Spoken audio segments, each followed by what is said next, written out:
At this point, every information portal is saturated with mindfulness content. But this show is a unique, unusual, curious take on mindfulness. Some of what you hear will be completely new to you. Let's dive in and take a look at the nature of the aware mind. I invite you to deepen your awareness so that you may be liberated and inspired. I'm Sarah Vallely, professional coach. I help people overcome anxiety, heal from past trauma, improve their relationships, and maintain better work-life balance. Welcome to our show today. We're going to be talking about screen time, addictive tendencies toward our mobile phones, and how families can use electronic plans and overcome some of these challenges. My guest today is Joanie Lamb. She is an expert on students with learning differences, neurodiversities, ADHD, as a few examples of her expertise, and founded an organization that supports children and young adults to strengthen their executive functioning skills in a holistic way. Welcome, Joanie, to the show. Thank you, Sarah. So grateful to be here. I'm going to jump right in and talk about some statistics. The average American spends 7 hours a day looking at a screen. About half of that time is spent on a mobile device. And teenagers have a little bit more higher times than adults, but not that much. It's not that big of a difference. Yeah, I believe that.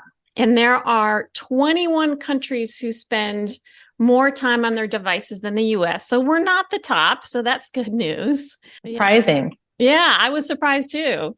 Some of the countries that scored really high there are the Philippines, Brazil, and South Africa. European countries, for the most part, were lower than us. And I kind of wonder if that's because of their culture. They have such a social culture, chatting and getting together and really relaxing. During the pandemic, mobile screen time jumped 30%. Yeah.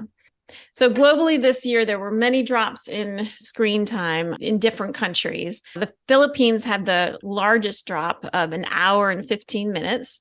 The US's drop in screen time over the last year is 5 minutes. Yay. So those are some statistics on screen time and specifically mobile phones. Here's the reason that this is so addictive. The first concept to understand is that we are addicted to the apps, not necessarily the phone, right? It really truly is the apps that are addicting. The phone apps rely on the same addictive qualities as slot machines. So that's a good way to start thinking about how this works. And this is because of dopamine. Dopamine is released after a pleasant experience, such as winning tokens on a slot machine, eating something that tastes really good, a social interaction. So those are some of the situations that would cause us to have this dopamine release. Our phone apps create an inconsistent social interaction. And this is key. It is an inconsistent social interaction, or we can think of it as a stimulation, a social stimulation, an inconsistent social stimulation, such as a single text would be an example, a like on social media. These social stimulations cause dopamine to release, which feels really good, especially if it's inconsistent, and actually feels even better if the interaction comes at an inconsistent basis, meaning we don't know when it's going to come. It's going to be more random. So the app companies, the slot machine people, they all rely on this phenomenon of our human psyche. The other layer here is that we build up a tolerance to dopamine, meaning we need more dopamine to feel good. So this means we need more and more of these social stimulations to get the same effect. That's what makes this more of an issue, more addictive. On top of that, the third layer here is that this phenomenon, this experience, comes from something that we can take anywhere There's no limits. We take it into the bathroom and we take it everywhere. So these three factors put together make this a very addictive phenomenon. We're getting these inconsistent social reactions. We're building up our tolerance to the dopamine. That's what makes us feel good. And we're able to do it anywhere, anytime. I had heard of the variable reward system when looking at gaming, but I had never heard the connection with the social media piece. The fact that it's inconsistent adds to that addictive nature of it. That's super interesting. Thank you. So here's some statistics specifically to children. And this is from the CDC, and this includes computer time, but not school-related computer time. So 8 to 10-year-olds average 6 hours a day for screen time. 11 to 14-year-olds average 9 hours a day. And 15 to 18-year-olds, 7.5 hours a day. I had to read that a couple of times because then it kind of drops, which I was surprised. And the way this is broken down for teenagers, 3 hours and 15 minutes is streaming shows. An hour and 45 minutes is gaming, and an hour and a half is social media. So those are the three big ones, the streaming, the shows, the gaming, and the social media, especially for teenagers. So Joanie, can you tell us about some of the problems that the families and children face because of all the screen time? The last 3.5 years, we've seen an uptake in how many of our students are dealing with depression and anxiety. I do think that it is in part because of electronics. Noticing students more and more when you ask about, hobbies, interests, electronics is often at the top, and sometimes that's it.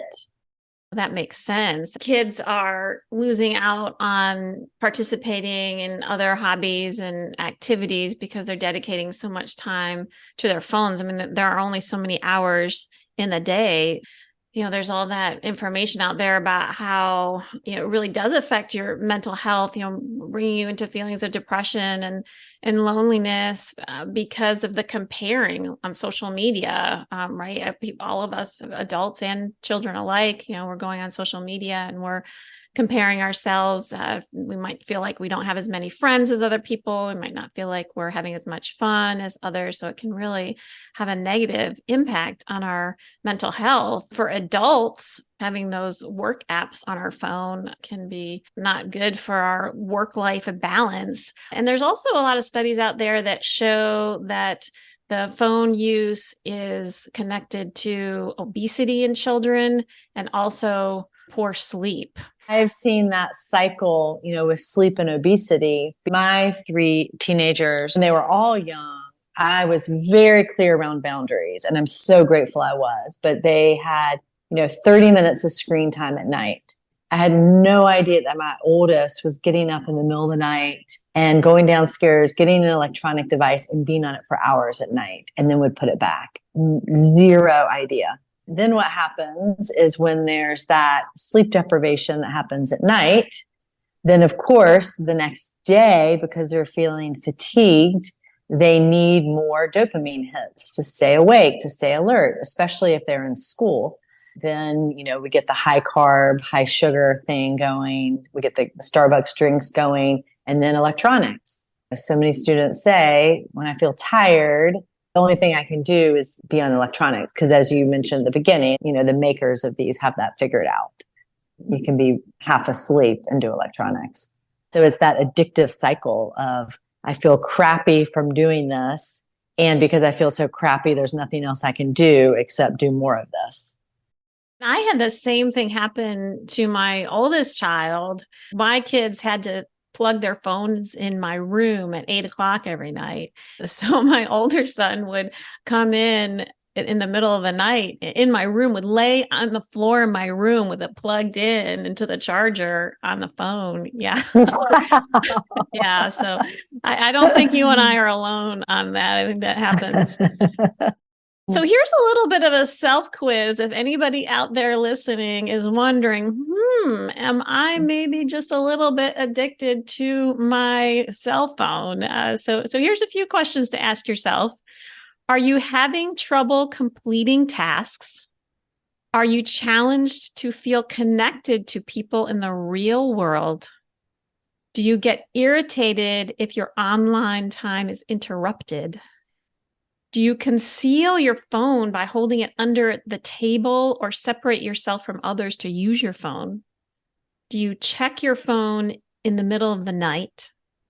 Do you feel concerned about what you are missing if you do not check your social media?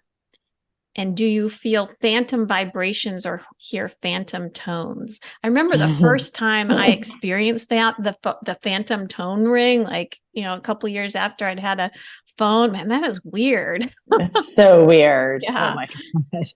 We don't even have people self-evaluate. We just assume that there needs to be boundaries, and it could be that they already have boundaries, but to put them on paper. And so I've actually met many people in the community who are not allowing their young children or preteens to have devices. And I would say that is the minority. As far as having an electronics plan, I like the one by American Academy of Pediatrics, having a due date of, by the first of the year, we're going to have an electronics plan. Every member of the family is participating. We see that as key. And as you said, when you were reading your statistics, there's inconsequential difference between the amount that parents are on it and teens. We like to think that our teens are on it more, but many times that's not the case. I will link in the show notes the American Academy of Pediatrics electronics plan. There are just some simple changes that parents can make right away to really see a difference. And one of those is turning your phone off during certain times of the day, buying an alarm clock, and leaving your phone in another room when you sleep. We could make some really great strides with doing that.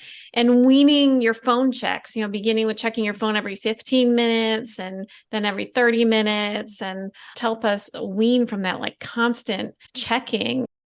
Everyone in my family has an alarm clock.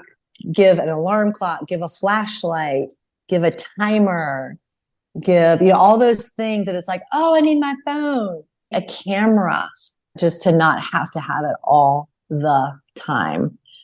What I try to do is respond to texts 3 times a day. So like before breakfast, lunch, and dinner. Otherwise, it can be like throughout the whole day responding to texts. And I just don't want to live that way. The other thing is trying to check email once a day, getting really real with ourselves about how often do we really need to do X.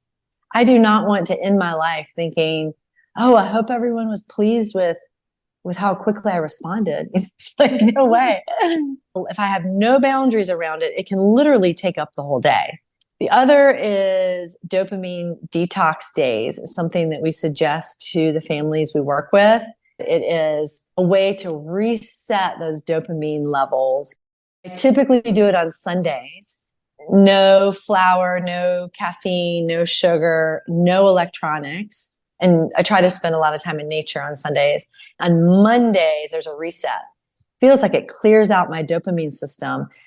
I will periodically do week-long silent retreats, which really clear it out. Then the smallest things become exciting. Then I come back and it's like having a simple cup of tea is enough. Having a simple conversation is enough. I don't need so much to make me happy.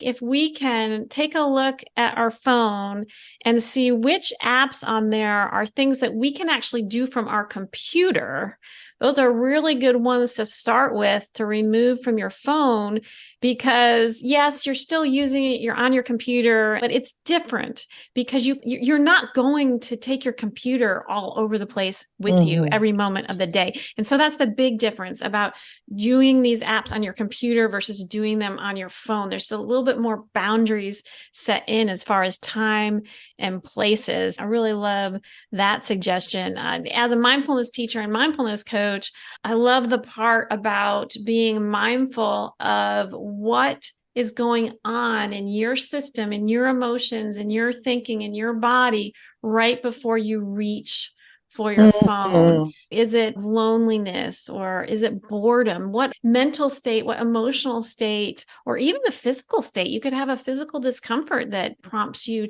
to reach your phone. And so using that mindfulness, that being present and taking that pause to notice what's setting you up for that. And you might not think at first it is anything, it's just this habit. But if you slow down and you notice there is a state that's really prompting us to reach out to your phone.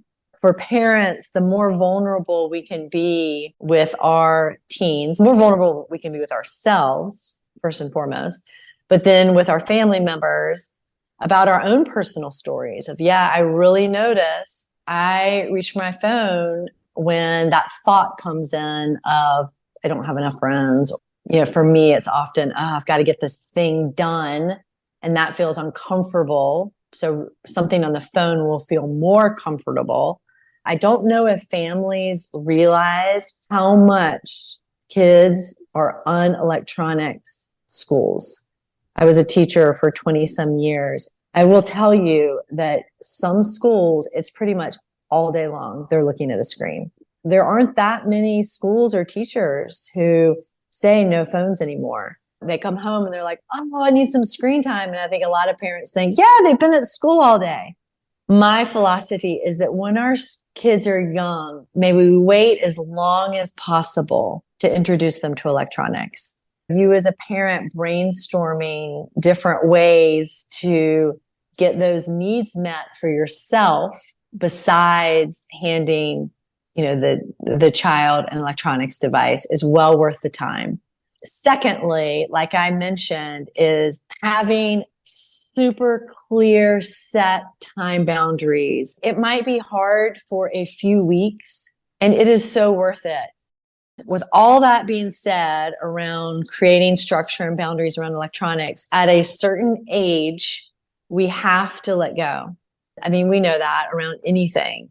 But with my oldest, who's now 21, when he was 18, 19, etc., I also knew I had done my job around electronics and now it was up to him. And yes, it hurt my heart so bad to see him constantly on his phone. He couldn't have it at the table and he couldn't have it at, the ways I described.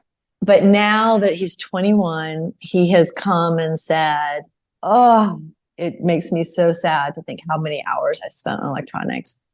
And he is now saying, I want to come up with as many activities as I can. I want to spend more time in nature.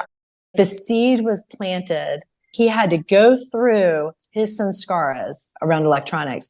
He had to figure it out on his own. And I know if I had spent those years still trying to control him, it would have ruined our relationship.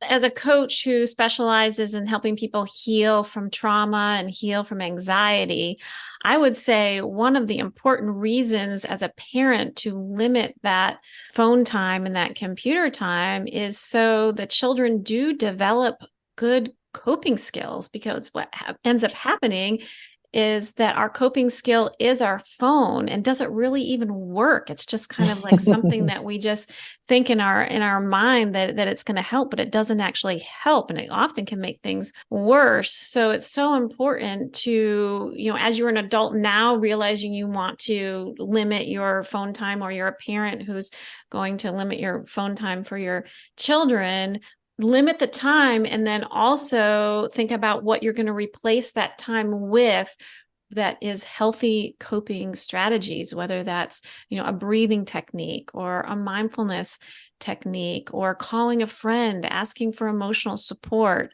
It's so important because that's what the phone is doing, is removing those really healthy coping techniques from our lives. Joanie, I know that you work with families and you help them set up these electronics plans, and I'm sure that there's challenges that the families face. And I would imagine one of them is if you are a parent and you start stating, these are the times of the day that you can use your phone, here's the apps that you can use, and so forth, that doesn't really work that well if the parent is not modeling that. So I would imagine that the parent getting on board and also adhering to the electronics plan is probably really important. Absolutely. And so, we have to be parents of integrity. Don't want to have hypocrisy. As parents, there's a lot of projecting that happens. Oh, my teen is this, my child is this. We're really, it's a reflection of ourselves. It might look different in the details, but the feeling is the same inside. The more personal work we can do, listening to podcasts like yours and becoming more mindful, more self-aware is key to this working, because my experience is that when students feel like their parents are, know-it-alls or telling them what to do or not admitting to their own faults, there's so much more tension with doing something like this electronics plan.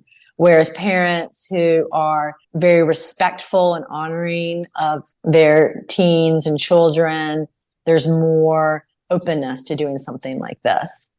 I like to encourage parents to talk to their teens and children like they would their best friend, using that tone of voice. I would never go into a room and my best friend's on her phone and say, "Oh my God, really, Jessica?" When we talk that way to our kids, fight, flight, freeze happens, Phon sometimes. And so making sure that we are talking in a way about electronics in a way that feels safe for everybody. It's a sensitive issue. I've gone through that with my own children. It's a big deal. So the more sensitive we can be when we approach them, the better. And I also love this idea of tracking our phone usage or helping our children track their phone usage, like actually making a log for maybe a week and really putting down on paper the minutes, the hours that are spent on the device to really just show in black and white what's happening. And that also can be helpful to identify which hours of the day that we're using the phone more. So that can be very eye-opening.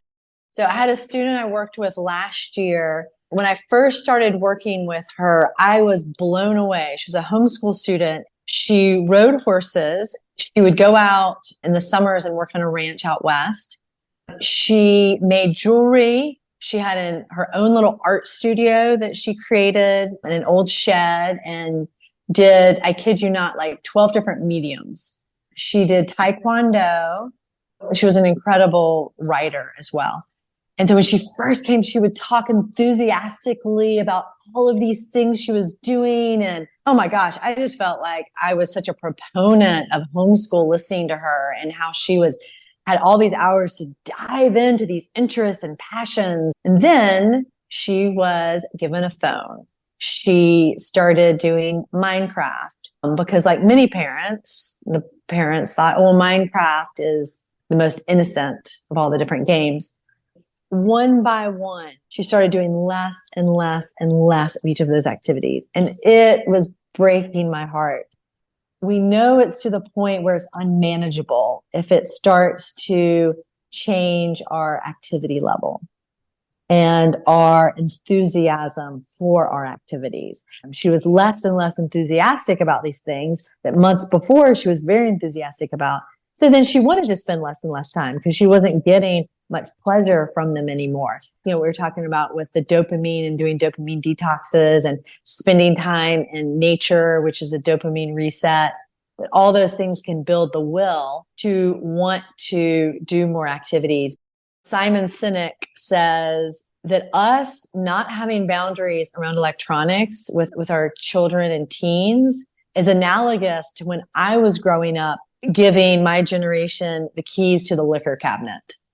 May we not fool ourselves for a second that our children and teens should be able to self-regulate. We cannot say to our youth, okay, you can do all these activities or you can be on electronics. You choose. 9 out of 10 times going to choose the electronics. So it has to be limited so that these other things look more enjoyable. That makes so much sense. So, Joanie, I know that you support families to face a lot of these challenges that we talked about today and even more challenges that we didn't get a chance to talk about today.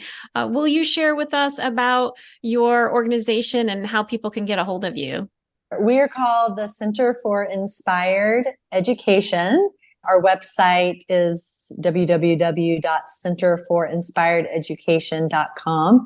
And we work with students and families all over the country. So we do face-to-face for those who live locally in Asheville, North Carolina. But we have Zoom coaches. All the coaches are excellent. I've been in this field for 30 some years. And so I've handpicked each coach. We do tutoring in all different subjects and work with students on the autism spectrum, ADHD, learning differences, dyslexia, etc. And we do what is called executive functioning skills coaching. So that's helping with time management, organization, impulse control, electronics plans, goal setting, working memory, flexibility and thinking, all those kinds of skills, plus academic skills if they're a student, or work skills if they're an adult.